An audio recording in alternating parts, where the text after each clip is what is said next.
예, 총장님 반갑습니다. 예, 안녕하십니까. 그동안 지난 3년 넘게 목포대학을 이제 책임지시고 이번에 정부로부터도 큰 규모의 연구비도 지원도 받아오시고 대학을 이렇게 이끌어 오셨는데 그동안 이 목포대학이 지향했던 점 그리고 그동안 어느 정도 달라졌다는 그런 측면에 대해서 좀 소개해 주시죠. 예. 우리 목포대학교는 그 대도시가 아니고 예. 중소도시에 소재하고 있는 국립대학입니다. 예. 그리고 이 1990년대에 4년제 그 종합대학으로 승격된, 그래서 대표적으로 지방 중소도시에서 자리 잡고 있는 4년제 국립대학이면서 종합대학이 이제 그러다 보니까 이 중소도시의 사정에하고는 걸맞지 않게 너무 좀 전공 분야나 이런 게 백화점식으로 좀 너무 다양하게 구성돼 있어서 제가 이제 총장이 취임하면서는 우리 목포대학이 이러한 그 국립대학이라는 이름 하에서 이렇게 너무 다양하게 다양한 학문을 하는 건 좋지만 과연 그게 중소도시에 있는 대학으로서 그 역할이 맞는가에 대해서 굉장한 그 평상시에 고민을 많이 해왔습니다. 그래서 이제 총장이 취임하면서 일단은 목표를 지역에서 사랑받는 대학이 돼야 되겠다. 그러기 위해서는 교육의 질이 높아져야 되고 그 높아진 교육의 질은 결국은 나중에 졸업생들이 좋은 직장에 취업할 수 있는, 취업이 잘 되는 대학으로 만드는 게 일단은 우선적인 제1의 목표로 삼자. 그래서 연구 중심보다는 국립대학이지만 지역에 밀착되어 있는 교육 중심의 대학으로서 취업이 잘 되는 대학으로 만들고자 하는 목표를 세웠습니다. 거기다가 이제 현재 그 이제 국내 상황은 너무 지금 학력 인구 감소부터 열악하기 때문에 조금은 눈을 좀 취업 쪽으로 돌려서 봤을 때 중국이나 동남아시아 쪽으로 취업의 기회를 좀 문호를 열어보자 하는 그 목표도 세우고 있었습니다.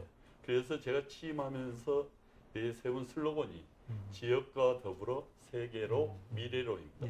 세계로의 의미는 이제 동남아 쪽이나 중국 쪽에 우리 학생들의 진출 기회를 넓히자는 것이고, 미래로는 4차 산업혁명 시대에 대비하는 조금은 특성화된 대학으로 방향을 잡았던 것입니다. 그리고 비교적 어려운 과정 중에서도 3년 반 동안 잘 준비하고 터가 닦였다고 생각이 되는데, 잘 아시다시피 교육부의 고등교육 지원 정책이 사실은 그 이명박 정권 박근혜 정부 들어서 대학의 특성을 고려하지 않은, 대학 간의 그 정말 무자비할 정도로 혹독한 경쟁에 내모는, 그리고 재정 지원이 좀 대학별 성격에 따라서 좀 달라야 함에도 불구하고 그러한 그 대학별 특성화나 이 특성화를 고려하지 않고, 뭐 쉽게 이야기하면 서울대학과 목포대학을 똑같은 자리에 놓고 대학을 경쟁시키는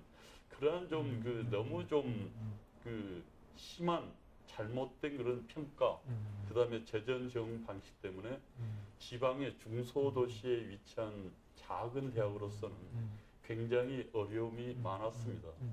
그래서 제가 한 총장이 취임한 지 한 1년 지나서부터는 교육부를 향해서 아주 지속적으로 그러한 조금 잘못된 대학의 고등교육에 대한 재정 지원 방식에서 벗어나서 지역 균형 발전 차원에서의 지방 대학의 문제, 그다음에 그 중에서도 특히 지방 중소도시에 소재하고 있는 국립대학들의 역할, 그다음에 그러한 특성들에 대해서 지속적으로 좀 다른 지원 방식을 주장해 왔는데 전혀 받아들여지지는 않았습니다.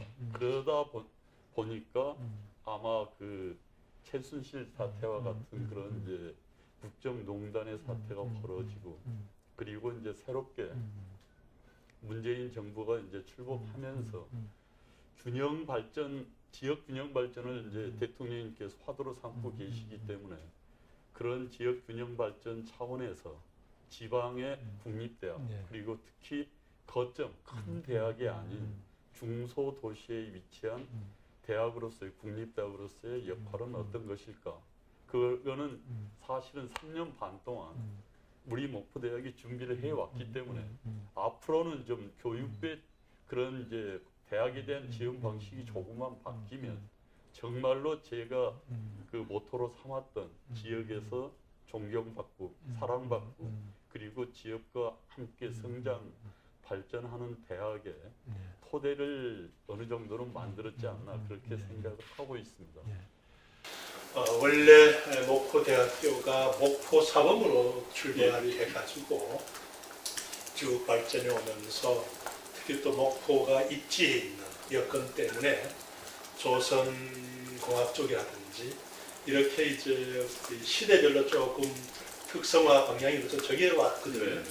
최근에 지금 목포대학이 중점을 두고 있는 교육 분야의 그 중점 영역 어느 분야에 주로 이제 키우고 계세요? 예, 그 주력 분야는 전라남도 주력 산업과 밀접한 연관이 되어 있습니다. 그래서 맨 처음 이제 서남권의 조선업을 중심으로 한 그 지역 전략 산업에 부응하기 위해서 우리 대학의 조선공학과, 기계공학과, 이 금속공학과 그 이런 학과들을 중심으로 해서 대불 산단을 활성화시키는 산학 융합지구 사업이라는 게 있습니다.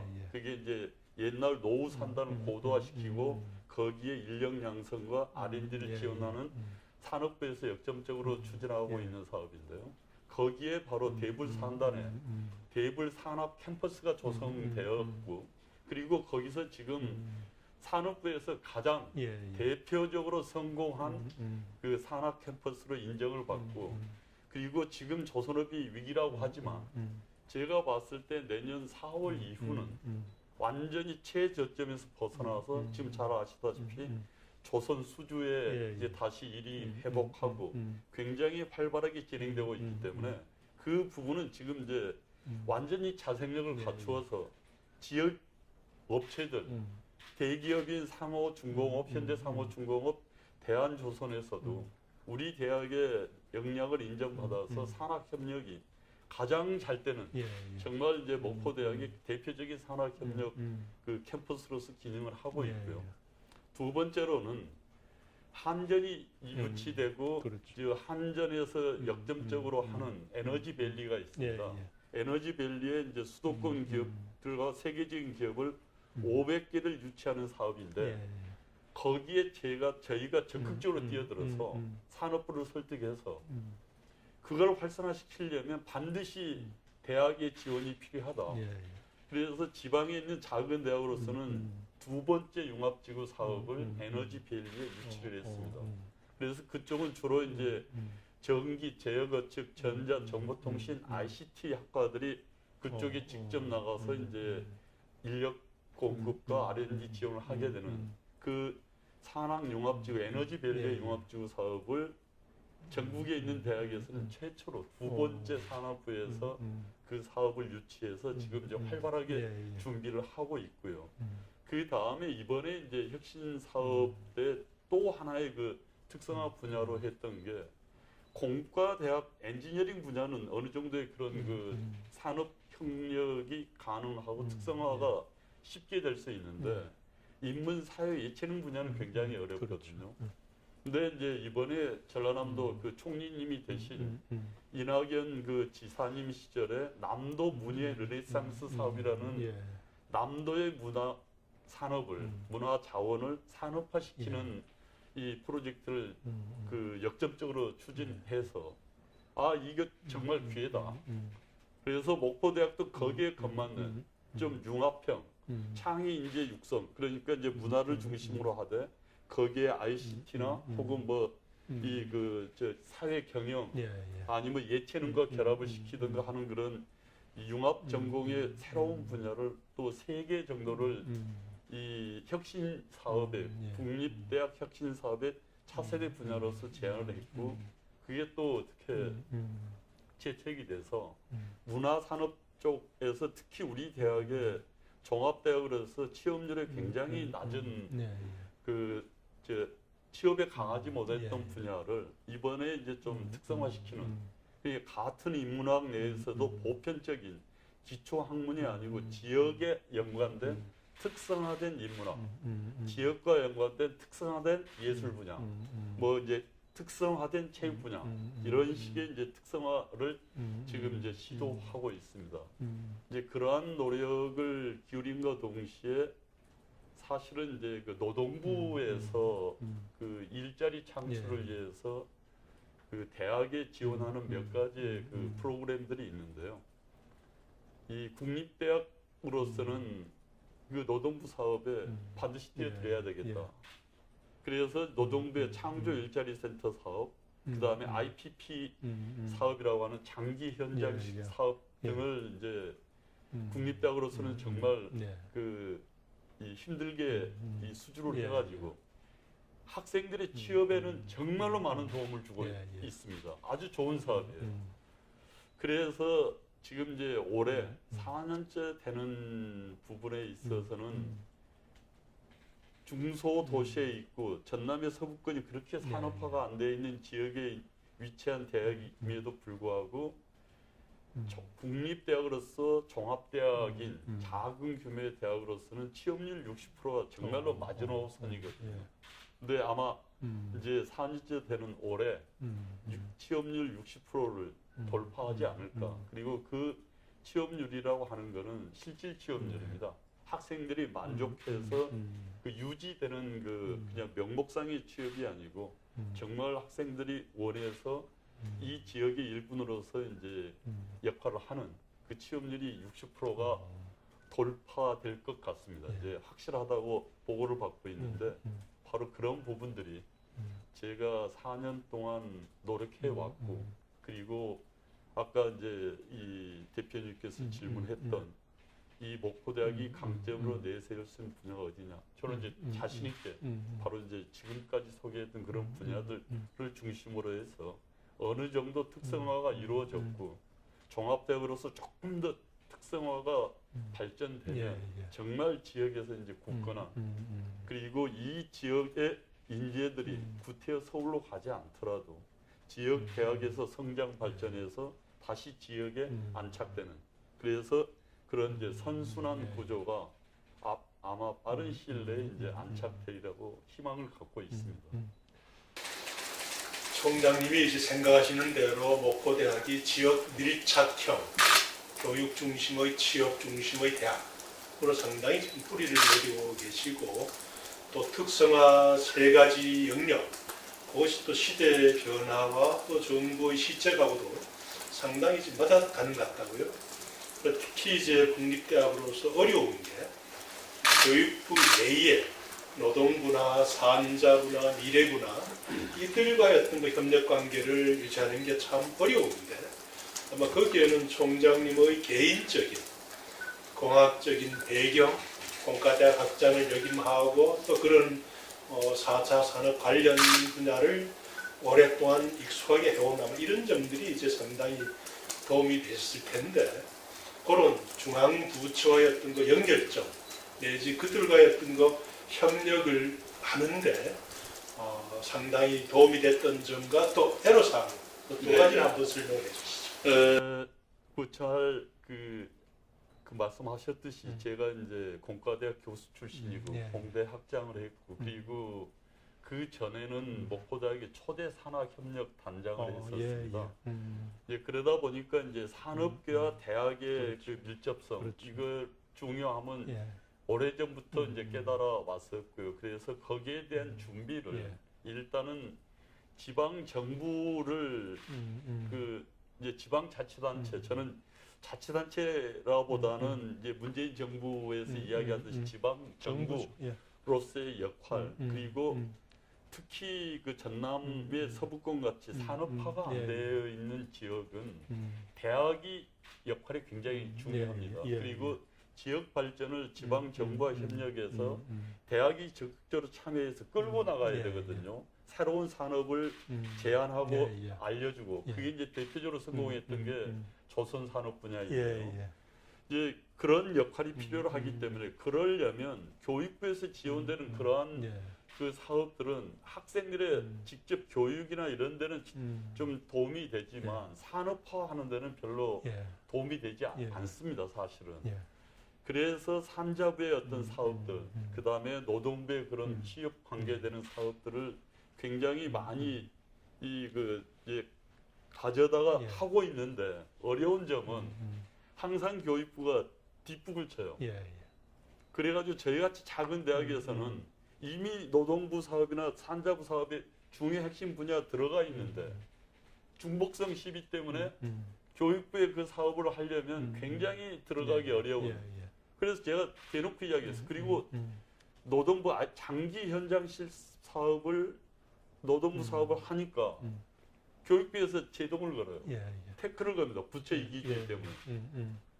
그래서 무슨 이야기냐 이게. 학생들을 위해서 도움이 되는 사업이면 국가 정부 재원을 지방에 있는 예, 대학으로서는 가져오는 게 예. 중요한 건데 제발 좀 그러지 말아달라. 근데 전혀 그렇지가 않습니다. 거기다가 제가 끈질기게 그 주장을 하는 게 대학 국립대학이면 국가가 일단 기본 운영비는 책임져 주는 게 국가의 책무잖아요. 사실 제가 총장 되고 나서 왜 이렇게 대학 재정이 어려운가를 보니까 학생들의 등록금 외에는 대학에서 자발적으로 쓸 수 있는 돈이 하나도 없습니다. 그것도 그 등록금도 10년 동안 동결돼 있고 그리고 과거에 비해서 10년 전에 비해서 입학 정원도 강제적으로 조정당해서 한 400명이 줄어 있어요. 그러면 1,600명의 입학 정원이 지금 줄어들어 있으면 등록금 수입으로만 봐도 국가가 원해서 구조정을 해서 한 80억 정도가 10년 전에 비해서 목포대학의 수입이 감소돼 있어요. 그러면 국가가 당연히 책무져야 될 일반 그 경상비라고 하는 일반 자금이 늘어나야 될 거 아닙니까? 그런데 10년 전에 비해서 지금 그것도 줄어 있어요.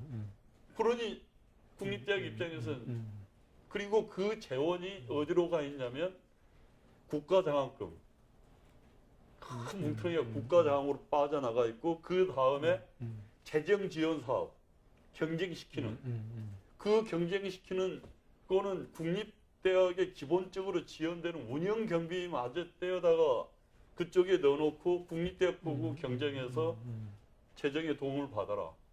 근데 사실은 기본 경상비는 제가 총장협의회에서 그런 이제 문제를 제기하니까 안동대학 총장님 그 말씀에 전적으로 동의해 주는 게 아니 국립대학은 지금 현재 가장 기본이 쌀이 필요한데 교육부에서는 쌀은 줄 생각을 않고 고기를 꺼놓고 고기 가져가라고 하는 형국이다. 그래서 제가 이제 지속적으로 학생들 등록금에서 정말 이거는 이제 좀 기사화되는 게 맞는지는 모르겠습니다만은 시간 강사료, 공공요금, 뭐 전기료 뭐 이런 수도비, 그다음에 건물의 그 청소하고 유지 관리하는 용역 이게 한 50%밖에 거의 지원이 안 됩니다. 나머지는 전부 학생들 등록금 수입에서 그걸 충당하고 있어요. 이게 학생들이 알면 아니 자기들이 낸 등록금을 교육의 질에 써야 될 거를 지금 그 부분을 제기를 하면 정말 박근혜 정부에서는 문제점을 제기하면 되게 제가 싫었던 것 같아요. 인정을 하면서 거기에 대한 지원책은 전혀 이게 제시를 못하고 있어요. 그리고 그러면 재정지원 사업 형태를 국립대학끼리만 이 경쟁하는 좀 그 혁신사업 뭐 이 예산을 좀 올려줄 테니까 거기서 좀 보충했어요. 그거 아니다. 근본적으로 국립대학으로서의 지역이나 거점 나름대로의 그리고 국립대학이 전부 지방에 있습니다. 지역 균형 발전 차원에서 국가 차원에서 고등교육에 대한 균형 발전 차원에서의 지방의 대학, 사립대학 문제도 있지만 국립대학의 문제는 좀 다른 차원에서 접근해 달라. 그리고 최소한 다른 건 아니더라도 일반 경상비에 해당되는 것만이라도 조금은 충족을 시켜달라 그러는데 지금까지도 12년도부터 제가 통계자를 가지고 있는데 대학에 지원되는 일반 경상비는 줄어들고 있어요. 그 돈이 보면 박근혜 정부 때 정말로 제가 강력하게 가장 반대하고 있는 국가장학금의 기능은 인정하지만 그 국가장학금 반값 등록금 정책 때문에 사실은 학생들의 수도권 집중 현상이 특히 메이저 사립대학의 집중 현상이 더욱 심화됐습니다, 사실.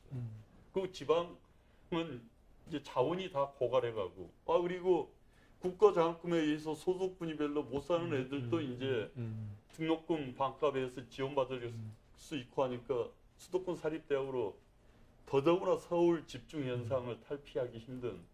이대로 가면 지방에 있는 모든 대학은 국립대학 또 목포대학이 아무리 국립대학이지만 서울에서 먼 순서대로 대학이 앞으로는 문을 닫을 위기에 처한다. 국가적인 이건 재난이 된다. 그렇게 되면 지역의 대학이 다 없어지면 지역 균형 발전에서 견인차 역할을 해야 하던 대학의 기능을 인정해 달라. 지금 그렇게 강력하게 주장을 하고 있는데 생각보다는 또 이 고등교육 정책에 있어서 수도권의 그 메이저 스카이를 중심으로 한 메이저 사립 대학들의 그 좀 기득권 유지와 그 파워를 이겨내기는 조금 힘듭니다. 근데 이제 문재인 정부에 제가 기대를 하는 건 지역 균형 발전 차원에서의 지방 대학의 중요성, 그리고 그동안 너무 무분별하게 확장되었던 그리고 교육의 질을 담보 못하고 있는 지방의 상당히 많은 사립대학들에 대한 문제, 그 사립대학들이 잘 그 퇴출할 수 있는 퇴출의 기회를 열고, 그러면서도 지방에 좀 역할과 특성화를 꾀하는 대학들에는 국립과 사립을 구별하지 말고 조금 지방 산업과 지역을 발전시키는 차원에서 지방 대학에 대한 이제까지하고는 좀 다른 국가적인 재정 지원이 절실하게 필요한 시점이다. 이러한 부분에 대해서는 지금 한 3년 동안 계속 제가 좀 줄기차게 주장하고 있습니다. 이제 정부에서는 지역 균형 발전을 추진했고, 그 지역 균형 발전을 위해서 지역 혁신 클러스터 사업들을 쭉 이제 중앙부처, 교육부, 산자부, 미래부, 노동부, 이 관련 부처들이 합동을 해서 이제 쭉 추진해 온 거거든요. 근데 그것이 지금 벌써 10몇 년 동안 추진해 왔는데 중앙의 관계 부처들끼리도 협력이 좀 잘 안 되고 경쟁이 되고, 그래서 그것을 중앙에서는 같은 정책을 전국에다 시행하는 거고, 그것을 지역별로 시도지사나 지방정부, 지방대학의 총장, 그 다음에 지방의 기업, 지방의 연구기관, 이들끼리 협력을 잘한 지역은 비교적 혁신 클러스터가 좀 성공을 했고, 맞습니다. 그렇지 않은 지역은 계속 이제 서로 갈등하다가 지금 별 성과가 없는데, 제가 가만히 보니까 목표 지역의 경우에는 그래도 시도지사, 대학, 목포대학 총장님을 위시한 대학, 그리고 또 조선업계를 위시한 그 기업, 그리고 또 이 지역의 특성이 신재생 에너지를 활용할 수 있는 지역적 특성이 있다. 우리나라로서. 이런 것들을 지금 비교적 잘 엮어서 성공적으로 지금 해오신 것 같다고요. 그래서 아마 그게 우리 총장님이 산학 그 단장, 산단장을 옛날에 하셨고, 공대 학장을 하셨고, 총장을 하면서 이제 그런 네트워크를 잘 아마 이제 운영하고 있는 것 같은데, 지금 목포대학이 보니까 캠퍼스가 5개나 되더라고요. 네네. 그리고 몇몇 과들을 아까 말한 그런 특성화 학과의 경우에는 2+2, 본교에서는 교양 전공을 하고, 그 다음에 나머지 현장에서 나머지 3, 4학년의 전공을 하더라고요. 그리고 전공에서 아마 산학연이 잘 이루어지고 있는 것 같은데, 그걸 좀 소개해 주시죠. 예. 그 대불 이제 그게 이제 대표적으로 산업부가 그 자랑하는 이제 융합지구 사업인데요. 그 지역의 이제 전략적인 산업과 밀접하게 연관되어 있는데, 지금 지방 정부의 역할이 중요한 게 전라남도에서 그 캠퍼스를 조성하는데 거의 한 50%의 매칭이 필요합니다. 그걸 지원하지 않았으면 불가능했던 거죠. 근데 정말 그 산자부에다가 이제 그런 그 아이디어도 사실은 조선공학과에 있는 교수님들이 제안을 하기도 했고, 그렇게 해서 지방 정부하고 잘 협력해서 전라남도에 전폭적인 지원이 사실은 있었기에 가능했습니다. 그러다 보니까 대불 산단이 너무 이제 조선 산업으로 편중돼 있긴 하지만 대기업과 중소기업, 그 다음에 관, 학, 이 연계가 정말 잘 돼 있어요. 다른 그 융합지구 사업을 하는 데서는 서로 간의 갈등과 뭐 이런 것 때문에 그 빠져나오는 대학들이 속출하고 있습니다. 이건 좀 철수하겠다. 근데 반대로 목포대학은 더욱더 뿌리를 거기에 내릴 준비가 돼 있고 도에서도 그 부분에서는 인정을 하고 그러기 때문에 서부권에 주력 산업을 새롭게 기획하고 하면은 바로 대불 캠퍼스에서 참여하는 교수님들 머릿속에서 도와 협력에서 다 나올 정도거든요. 그리고 조선 산업의 위기가 닥쳤을 때 그걸 극복하기 위한 중앙정부의 어디에 제안을 해서 이거를 탈출할 것인가 하는 데에서는 이미 그 이제 시스템화되어 있습니다. 그러니까 도도 환영하고 기업체에서도 환영하고 이 학계는 그 역할을 제대로 하니까 교수님들도 R&D부터 산학 협력이 활발해지고 학생들은 어려운 과정에서도 기업에 다 취업이 되고 하는 그런 선순환 구조가 잘 활용되었기 때문에 지금 이제 에너지 밸리에 가는 것은 지금 조성 중인데 도에서 적극적으로 지원을 해준 겁니다. 거기도 참여를 해주십시오. 그 나주시에서 또 대학이 정말 절실하게 필요합니다. 그래서 지금 이제 에너지 분야는 또한 제2의 이제 그 발전 전라남도를 도약시키는 핵심 사업으로 부상하고 있고 거기에 목포대학은 자연스럽게 말씀하신 대로 연계돼서 앞으로 이제 그쪽에 인력, R&D, 중소기업 기술 지원 이게 필요한데 지금 이제 어려운 것 중에 하나가 바로 그런 겁니다. 미래부에다 제가 계속 연구를 지원을 하더라도 국가적인 기관 사업과 이런 것을 연구하는 것은 정말로 스카이를 비롯한 지방의 거점 국립대학 중심의 보편화된 원천기술 그 다음에 기초학문 이거는 그렇게 지원하는 게 필요하다. 그렇지만 지역 산업과 연관돼서 밀접하게 밀착되는 쪽은 산업체나 지방 정부가 담당보다는 또한 그 업체들을 지원하기 위한 실용화된 R&D가 필요하다. 그게 바로 지역 전략 산업에 지원하는 R&D 자금이 필요한데 이거는 어느 부서에서도 지원하는 부서가 없다. 미래부에서 최양희 장관한테 제가 만날 때마다 그랬어요. 이런 연구 분야도 지역 산업을 활성화시킨 데는 필요합니다. 그러나 산자부 자금이나 노동부 이런 데서는 순수한 R&D의 성격이 약하기 때문에 어렵습니다. 그러면 중소기업이나 기술 지원이나 필요한 연구 지원은 어디서 합니까? 그 부분 바로 지금 중앙정부에 너무 이게 획일화되다 보니까 R&D 쪽도 너무 큰 대학, 연구력 중심의 대학만 그러나 아무리 교육 중심 대학이라 하더라도 대학생들이 산업체에 나가서 적응하기 위해서는 산업체에서 필요한 실용적인 연구가 뒷받침이 되지 않는 교육은 그 사상 누각이 될 위험성이 있거든요. 바로 이제 그런 부분에 대한 대학별 특성에 따른 지역별 특성에 따르는 지원하는 연구 자금은 정말 필요하다.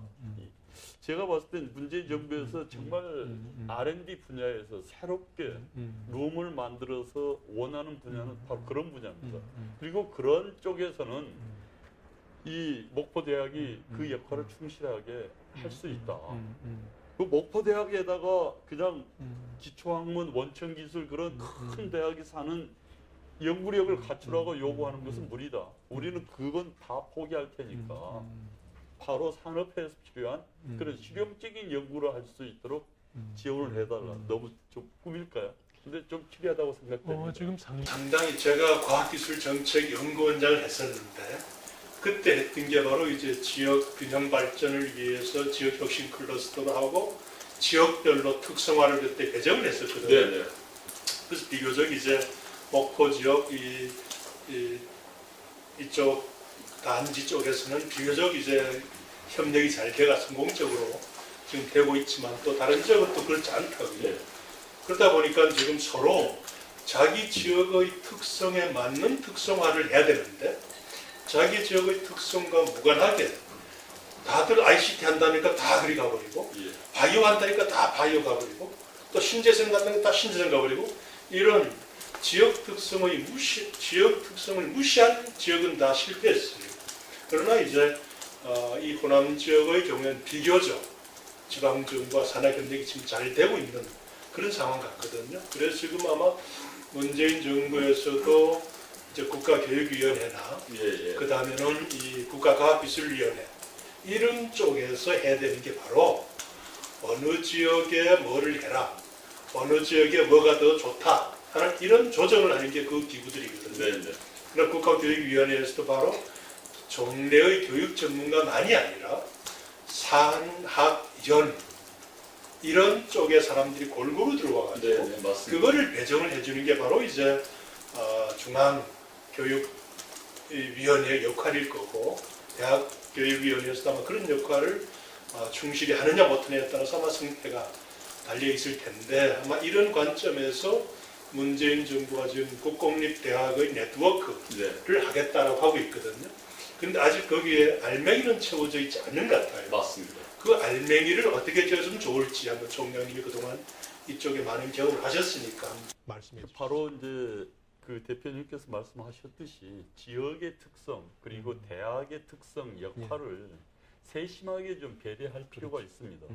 그러니까 이제 저희 대학도 ICT 분야가 그대로 있는데 지금 제가 가장 역점을 두는 거는 요새 에너지 분야도 사실은 에너지 쪽이 특성화된 ICT 분야가 미래 4차 산업 그런 게 굉장히 중요한 분야니까 기존의 ICT 틀을 벗어나야 된다. 이제 에너지 쪽으로 특성화된 ICT 분야를 육성해야 되고 그리고 지금 현재 교수를 뽑는 것도 주로 에너지 저장 장치 등 그 에너지와 관련되어 있는 ICT 분야의 전문가들을 지금 이제 역시 지방에서는 교수가 제일 중요하기 때문에 그런 분야를 모시려고 지금 역점적으로 지금 그쪽에 모시고 있는데 중앙 정부에서 바로 그러한 특성을 좀 이해해 주십사 하는 겁니다. 그러니까 목포대학이 할 수 있는 역할은 사실은 누구보다도 목포대학이 잘 알고 있거든요. 그리고 어떻게 협력을 해야 되는가를. 그러면 고등교육에 대한 지원이 그 대학에서 좀 세우고 미래 마스터 플랜도 세우고 이렇게 방향으로 하고 지역과 연관돼서 이렇게 발전 계획을 세웠으니까 그 계획서를 좀 평가하고 타당해서 인정이 되면 거기에 맞게 좀 지원을 하고 그 다음에 제대로 그게 성과를 이루었는가 하는 식의 그 평가와 관리 감독이 필요하지.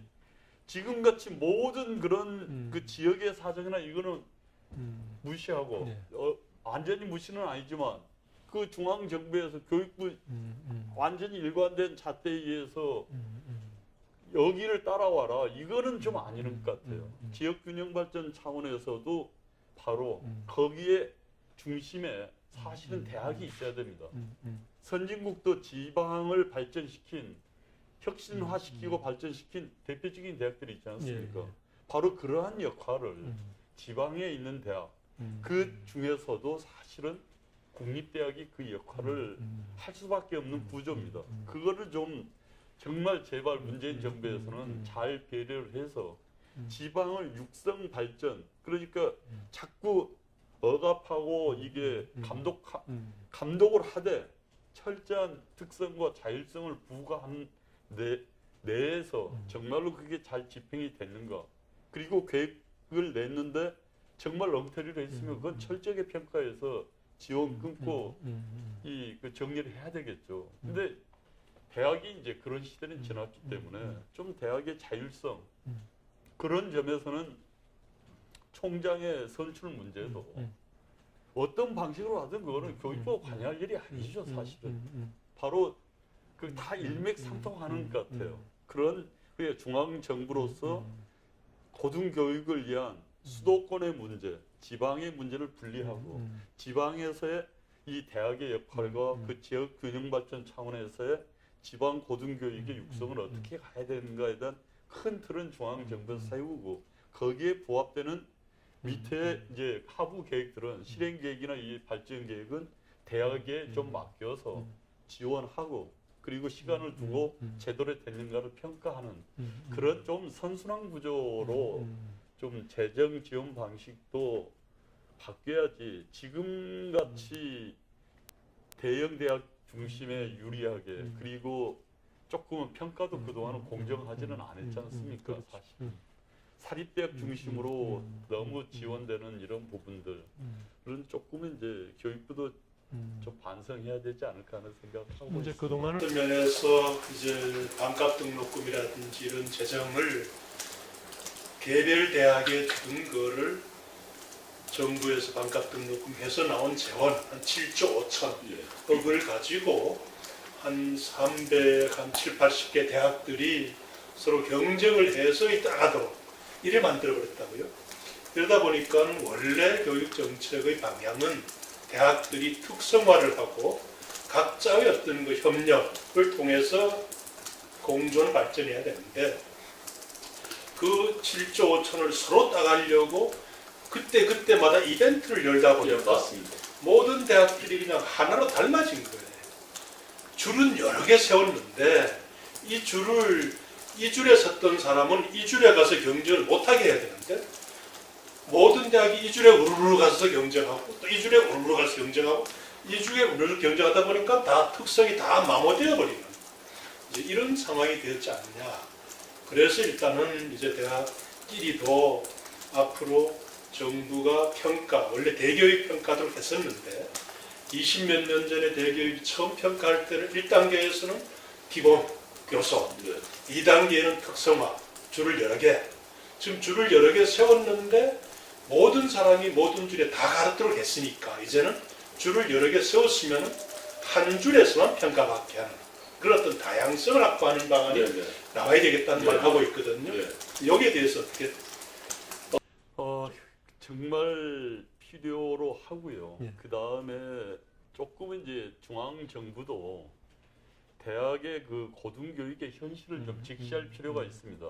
지금 이제 앞으로 2년 후부터는 정말 처참한 입시 전쟁이 시작되거든요. 학력인구 감소 때문에 그렇죠. 어쩔 수 없는 그리고 또한 그 대학의 교수 사회도 이 베이비 붐 세대의 그 제현제 하는 말로는 7자 학번의 교수들이 저도 이제 그 세대 중에 하나인데 임용됐다가 그 세대들이 지금 10년 내에 다 은퇴하죠. 은퇴하는 그 교수 사이에서도 그 물갈이가 시작되는 시점입니다.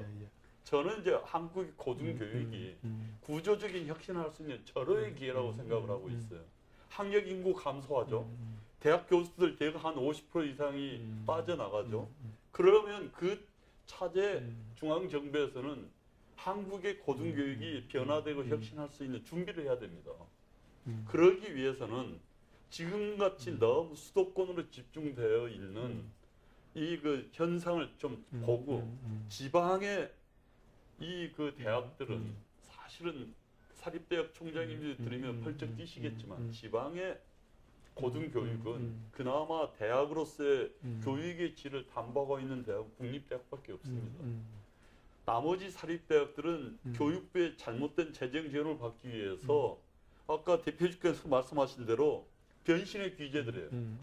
계속 그 요구하는 대로 변화해 갔는데 정작 책임을 져야 될 교수님들 있지 않습니까? 그러니까 인근의 그 사립대학, 모 사립대학 같은 경우는 20년 전에 학생을 모집했던 분야하고 지금 현재 모집 분야는 완전히 바뀌어 있는데 그 교육을 담당해야 될 교수님들은 별로 변화된 게 없어요. 과외 소속만 바뀌고 있어요. 이건 좀 이상한 거 아니에요? 그런데도 교육부의 재정 지원 사업이나 이거는 그 사립대학을 국립대에 따라가기가 힘듭니다. 포장과 뭐 PT에 지원하고 있어요.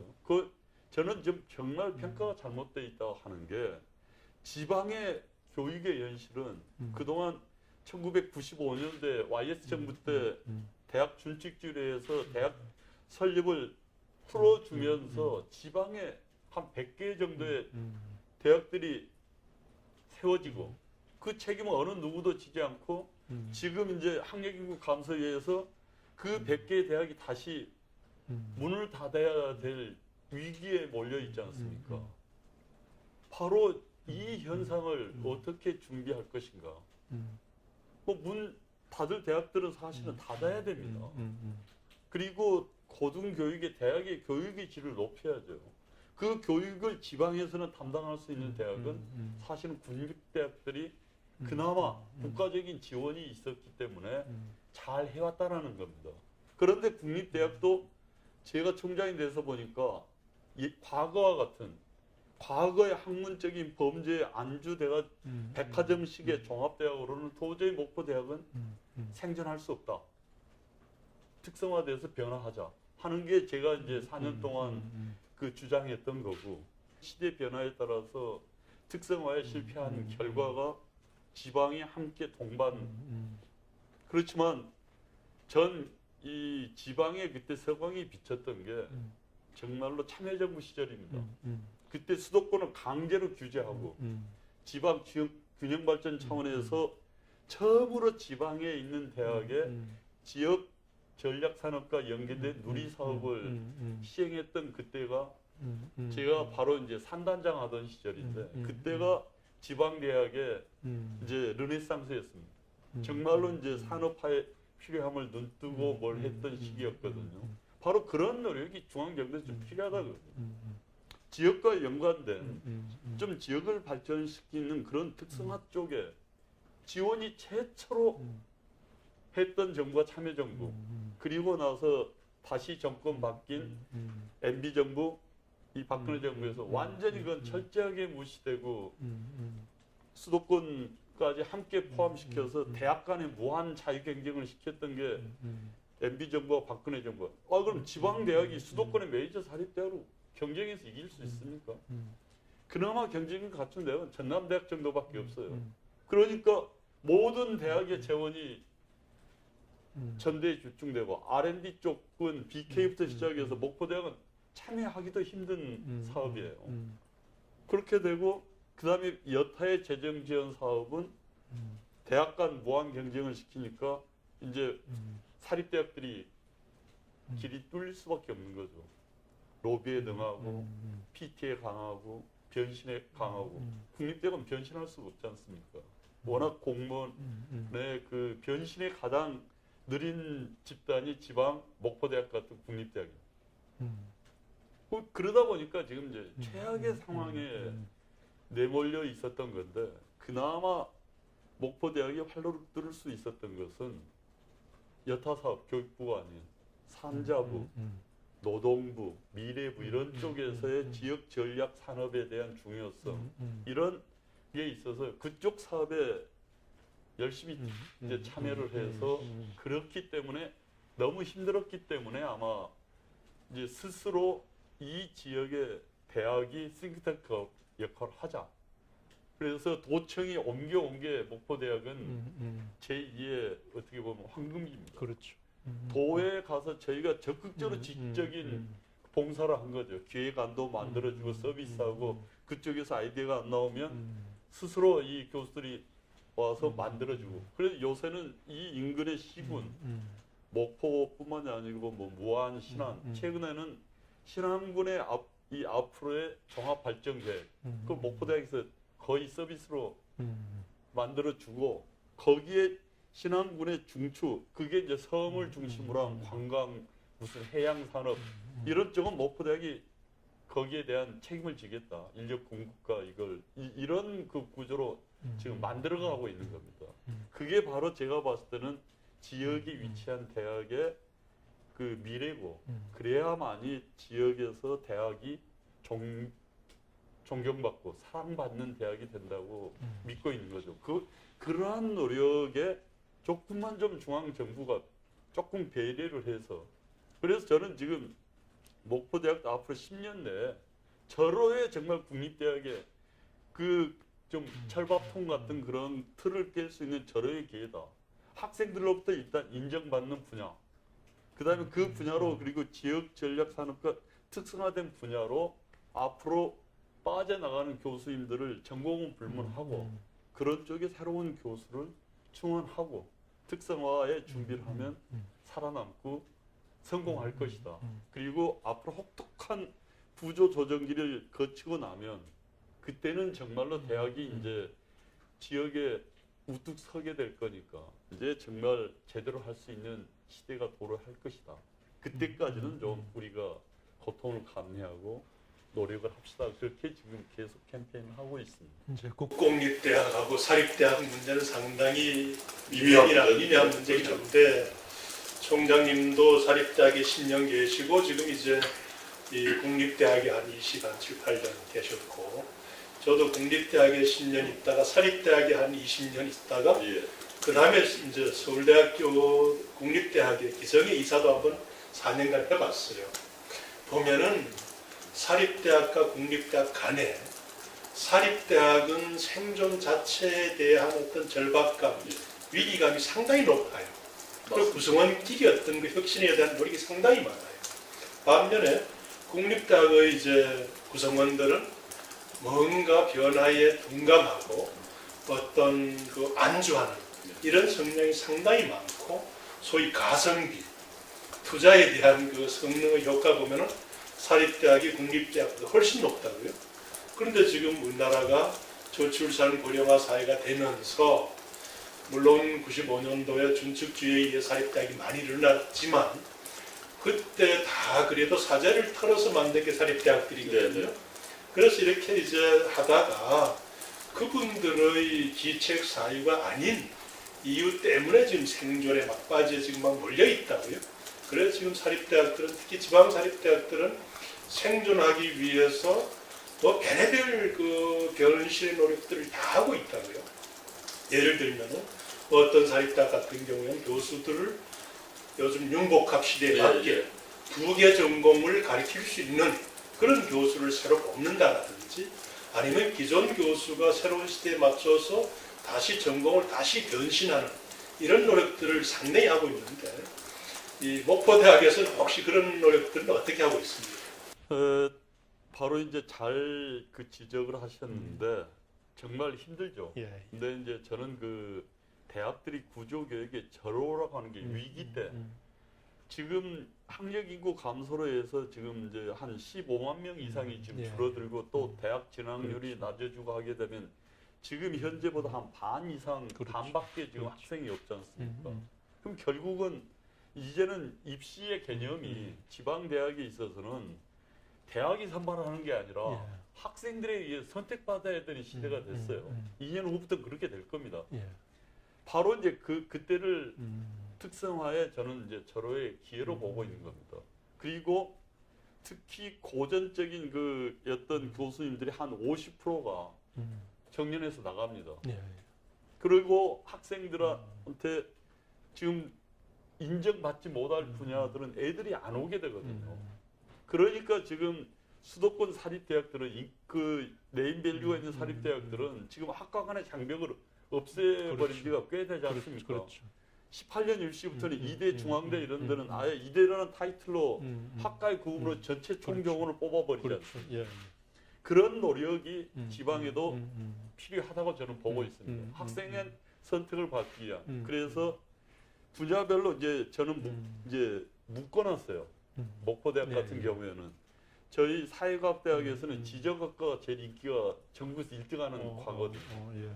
그 국립대학에는 없는 이제 다른 대학에는 없는데 공무원, 그다음에 지적공사, 지적공사 옛날 이제 국토지리정보원 그렇죠. 이런 데는 전국에서 합격률 1등하는 거예요. 그렇죠.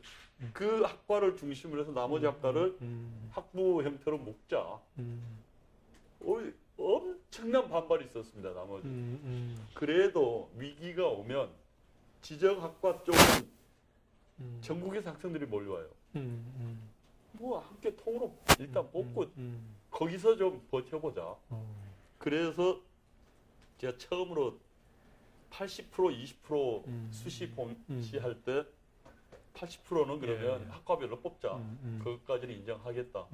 그러나 20% 정시에서는 통으로 뽑자. 그러니까 이제 수도권 대학들이 쓰는 그 책을 이게 좀 했던 거죠. 근데 지방 사립대학도 마찬가지로 그런 노력을 해야 됩니다. 근데 한국의 사립대학하고 일본의 지방 사립대학하고를 비교를 하면 큰 차이가 있습니다. 일본 사립대학들은 대개 2개 학부 내지 3개 학부로 대학을 운영을 하거든요. 그럼 학부라는 게 그렇게 큰 단위가 아니고 정말로 그 자신이 있는 예, 예. 한 서너 개 학과로 대학을 운영을 해요. 그럼 경쟁력이 있죠. 그렇죠. 특성화된 거죠. 이게 특성화된 거죠. 예, 아까 이제 말씀 중에 대학 총장의 어떤 선임 문제도 각 대학이 지금 좀 자율적으로 하는 게 좋겠다라고 하십니다. 거기에 대한 어떤 그 보관이랄까, 뭐 장단점이랄까, 그걸 좀 얘기해 주시죠. 이제 목포대학이 그 대학 민주화의 역사에서는 최초로 이제 그 종합대학이 아닌 단과대학 시절에 직선 학장을 제출했 그 이제 획득했던 이제 86년도에 이제 민주화 사태 일어나서 89년도에 처음으로 이제 그 88년도에 직선 학장을 쟁취했던 좀 이쪽 지역의 정치적인 상징성과 함께 돼 있는데요. 저는 대학의 그 총장 선출이 직선제냐 간선제냐 이거는 대학 구성원들이 좀 이게 잘 협력하고 필요하면 외부에서 유능한 총장도 뭐 몇 개 대학에서는 지금 최근에는 한경대학에서 임태희 전 비서실장을 그렇죠. 그 총장으로 선출하기도 했지 않습니까? 바로 대학에서 대학 구성원들이 잘 그 현명하게 하는 그 직선제가 필요하다고 인정하는 대학에서는 직선제로 하고 직선제 폐해가 너무 심하면 직선제 같은 형식의 간선제로 해서 총장을 선출하다. 그거는 대학의 구성원들 그리고 저는 거기는 대학 교수만이 주도해서는 안 된다고 믿습니다. 대학 구성원은 학생도 있고 직원도 있고 동문회도 있기 때문에 대학 구성원의 합리적인 합의에 의해서 맡겨놔야지. 그거를 교육부가 이게 특히 국립대학만 왜냐하면 사립대학은 그 지휘 감독하기 힘드니까 그냥 이 간선제로 몰아붙이는 것은 정말 잘못된 그 판단이지 않았나 그렇게 생각을 합니다. 앞으로 아마 그 대학 총장 또 선임 문제도 아마 계속 그 새로운 이슈가 될 수도 있을 거고 그게 자율적으로 일단 된다면 그래서 대학 구성원들이 부작용 문제도 고려하고 그 학교가 처한 여건들을 고려하고 조금 전에 한경대학 얘기하셨는데 한경대학은 과거 10여 년 전에도 김성진 장관을 또 이제 그 외부에서 데려왔다고요. 또 한국체육대학 같은 경우에도 이번에 김성조를 몇 년 전에 외부에서 데려갔는데 그런 식으로 구성원들이 외부부터 이제 사람들 영입한다든지 또 내부에서 또 한다든지 이게 대학 발전을 위해서 좋다라고 이제 선정하면 좋은데 그동안 이제 문제는 과열된 어떤 선거, 그다음 선거 휴유증, 교수 사회에서 이것이 오랫동안 남고 또 한 사람이 3번, 4번, 5번 뭐 나오면서 그 문제점들도 상당히 있었거든요. 혹시 목포대학에서 뭐 그런 경우가 없었습니까? 그 목포대학은 그래서 이제 아마 일찌감치 그 선배 교수님께서 예결을 했는지 단임제입니다. 단임제. 예, 그러니까 4년 동안만 이제 철저하게 봉사를 해라. 그리고 연임도 불가능하고. 그래서 제가 해보니까 4년 동안 그 이것저것 눈치 안 보고 뭐 다음 총장에 연연할 필요가 없지 않습니까? 제도적으로 안 되지. 그러니까 좀 그 소신 있게 밀어붙일 수 있는 여건은 됩니다. 근데 규모가 작은 대학일수록 사실은 직선제 좀 폐해는 있습니다. 그리고 특히 이제 그 교육대학이랄지 이런 쪽에서는 교수 숫자가 100명도 안 되는 데에서 이 직선제를 가다 보면 너무 이제 파벌 이런 그러니까 그 모든 대학을 동일 잣대로 이게 그 교육대학 같은 데는 아마 직선제로 가라고 맡겨놔도 간선제로 할 겁니다. 목포 해양대학 같은 경우도 최근에 간선제에 의해서 전혀 무리 없이 선출을 했거든요. 우리 구성원들도 거의 100% 만족하고 그리고 이제는 보면 좀 대학이 많이 성숙된 것 같아요. 그리고 특히 과거와 달리 총장을 해봐야 이게 별로 좋은 이게 직위가 아니다라는 게 이제 증명이 되고 있습니다. 근데 그건 총장을 해본 분은 아는데 해보지 않은 분들은 그게 또 대단하게 생각하신다고요? 근데 지금은 이제 사회가 변해가지고 그 지금 국립대학 총장이 뭐 이제 장관급 대우라고 그러는데 음. 제가 보니까 차만 장관급이에요. 음. 지금은 매칭 뭐 음. 외부에 사업을 하다 보면 군수님한테도 가서 음. 머리를 조아리고 학교하고 협력해서 일을 그 거의 그 세일즈맨 같은 역할을 요구하는 게 현대사회 대학 총장이기 때문에 거기에 이제 그 좀 뭔가 적성이 맞고 능력이 있는 분이 총장을 해야만이 그 지방 정부하고 관계도 그렇고 이게 되지. 이제는 그 그냥 총장이라는 타이틀만 가지고서 안주하려고 하면은 정말 대학이 이제 살기 힘든. 그리고 사실은 저도 이제 고향이 이쪽이고 그러기 때문에 도나 이런 부분에서 굉장히 좀 쉽게 설득 가능하고 그렇죠. 접근 가능한 게 한국 사회 아닙니까? 그렇듯이 지역에 있는 대학일수록 지역적인 그 연고성과 이런 이렇게 폐쇄성을 돌파하기 위해서는 총장이 굉장히 노력이 많이 필요한 자리이기 때문에 과거가 그렇게 매력적인 그 자리는 아닌 것 같아요. 차라리 저는 이게 보니까 차라리 한 10년 전에 총장을 했으면 굉장히 편했겠다 하는 그런 생각하고 있습니다. 일생토록 이제 한 40년 가까이 교직에 계시고 이제 총장으로서도 그 훌륭한 일들 많이 하셨는데 재학생들이나 또 이 대학 사배인들에게 그동안 나는 이러이러한 삶의 가치 내지는 이러이러한 좌우명을 중심으로 나 자신을 다스리고 살아왔다 하는 이런 말씀을 좀 예. 그리고 제가 이제 학생들한테 특강을 할 때 일단은 자기 자신을 좀 사랑할 줄 알아야 된다. 그 자기 자신을 사랑하는 이야기는 바로 자기 자신을 중심으로 해서 자기가 속한 가정을 소중하게 생각하고 사랑해야 되고 그리고 학생들의 경우에서는 여러분이 속한 목포대학을 좀 사랑하자.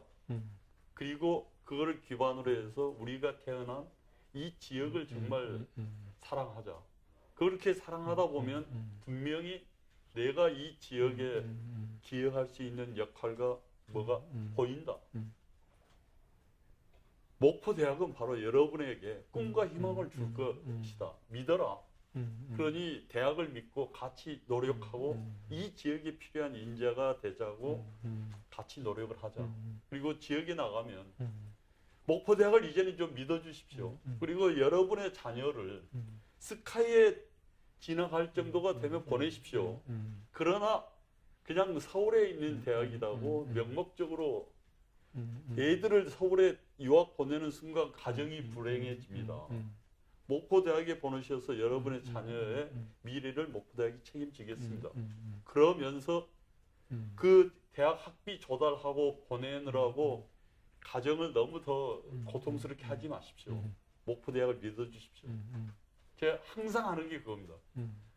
목포대학은 지역의 꿈과 희망입니다. 같이 키웁시다. 이제 고은 이제 대학이고 네. 그다음에 좌우명 좌우명 최선을 다하자. 최선을 다하자. 예. 그리고 사랑하자. 예. 새롭게 문재인 정부가 지금 의욕적으로 출범하고 있는데 교육부 부총리가 곧 될 같으니까 새 정부 교육부 당국에 혹은 또 다른 정부 전체에 어떤 당부하고 싶은 말씀이 있으면 해주시죠. 항상 그 제가 되뇌이는 지역 균형 발전을 위한 좀 정말 세심한 현재와 같은 수도권 집중해서 지역이 균형적으로 그 발전할 수 있는 정책이 필요하다. 특히 초고령화 되어가는 사회에 있어서 서울을 위한 지역의 인재 유출을 조금 막을 필요가 있습니다. 서울은 아마 각 지방에서 올라오는 인구 유입 때문에 지금 거대한 수도권이 유지되고 있는데 그 유지할 수 있는 어느 일정 이상은 너무 과도하게 요구하지 마십시오. 지역의 인재가 100% 수도권으로 가버리면 지역은 나중에 누가 책임집니까? 그러면 수도권으로 나중에 역으로 보낼 인재가 없어져요. 그러한 배려, 배분, 지역에도 좀 그 인재들이 정착할 수 있고 있어야 나중에 그 사람들이 바로 서울에 인재를 공급할 수 있는 자원이 됩니다. 그래야만이 바로 지금과 같은 저출산 시대를 벗어날 수 있는 한국이 조금 더 좀 선진화되고 초고령화된 사회를 극복할 수 있는 하나의 탈출구가 바로 지역 균형 발전 아닌가 그렇게 정말 간곡하게 부탁드리고 그 중심에 바로 지방의 지역 대학이 있습니다. 지역 대학의 육성책 반드시 국립과 사립을 벗어나서 지역을 책임지고 같이 성장 발전하는 지역 대학에 대한 좀 배려, 국가적인 배려를 정말 간곡하게 부탁드립니다. 오늘은 목포대학의 최일 총장님과 장시간 동안 나눴습니다. 그동안 목포대학이 잘 발전했듯이 앞으로도 더욱더 발전하고 우리 최일 총장님과 여러 교직원들도 늘 행복한 나날이 되기를 바라면서 오늘 대담을 마치도록 하겠습니다. 감사합니다. 네, 감사합니다.